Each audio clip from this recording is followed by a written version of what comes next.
सुबह 6 बजे पुराने गाने आते थे, शमशाद बेगम के वगैरह, ऐसे सारे 6 बजे आते थे अपने विविध भारती पर, यानी अपना जो नेशनल रेडियो है उसके ऊपर। तो 6 बजे वो पहले, सबसे पहले वो लगते थे हमारे यहाँ। और हम लोग जब बड़े हुए तो हमारे लिए तो बिना का गीतमाला या सिबा का गीतमाला, ये तो बहुत, मुझे ऐसा लगता है कि सभी को पसंद थी। मुझे आज भी याद है कि कुर्बानी फिल्म शायद आई थी उस समय, आप जैसा कोई इतने दिनों तक चार्ट बस्टर रहा, वो नीचे जाता ही नहीं था। और ऐसे कई, और मुझे इस बात की बहुत खुशी है कि ये जो कैरावान रेडियो आया है, इसने बिना का गीतमाला की सारी जितने एपिसोड्स हुए हैं ये सारे एक साथ हमको दिए। वो सुनने में जो मजा आता है, ऐसा लगता है कि वही पुराना समय वापिस आया है। तो अमीन सयानी जी के लिए उस समय हम लोग सब बिल्कुल राह देखते थे कि कब वो आएंगे और कब वो सारी अपनी बातें बताएंगे।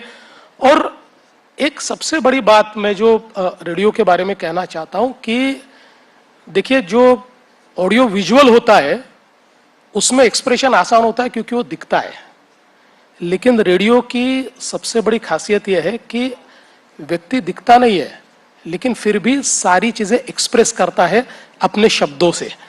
और कई बार हम लोग रेडियो के ऊपर छोटी नाटिकाएं सुनते थे। उस समय रेडियो पर नाटिकाएं आती थी, उन नाटिकाओं में जो पात्रों को जीवित करने का काम अपने शब्दों के माध्यम से, ऐसा लगता था कि वो घटना हमारे सामने घट रही है। तो मैं ऐसा मानता हूं, अभिव्यक्ति जो होती है ना, उसके लिए कोई भी माध्यम ये काफी होता है। मतलब टेक्नोलॉजी तो ऐसे माध्यम ला रही है कि अब हम लोग एक प्रकार से 3D, 4D, 6D, 17D, 16D experience ले रहे हैं।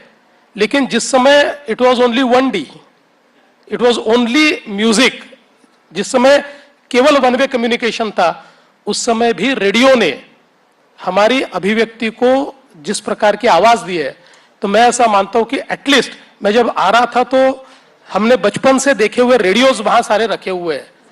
तो वो देखकर मुझे बहुत खुशी हुई, क्योंकि हमारी जो एक प्रकार से सांस्कृतिक विरासत है, उस विरासत को शेप देने का काम इन्हीं रेडियोज ने किया है। Super, thank you sir.